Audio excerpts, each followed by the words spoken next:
कवितेचं नाव आहे मावळतीच्या वाटेवर. मावळता सूर्याला पाहताना तिला पाहिली मी एकटीच जाताना. स्वतःच्या स्तंद्रीत आडवाटे चालताना, अनवाणी पाऊलवाणी मार्ग काढताना. ना कुणाची हाक ना कुणाची साथ, तरीही ती चालत होती न थांबता.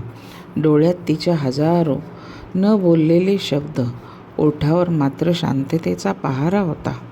मावळत्या सूर्याच्या साक्षीने ती कुठे हरवली कळलंच नाही, पण तिच्या त्या एकाकी पावलांनी माझ्या मनात मात्र कायमचं घर केलं.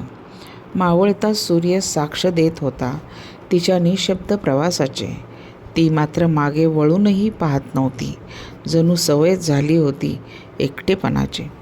आडवाटेवरची ती अनवाणी पावलं कितीतरी कथा सांगून गेली आणि मी मात्र तिथेच उभा राहिलो, तिची मावळतीत विरणारी सावली पाहत. धन्यवाद. माझं नाव प्रमिला.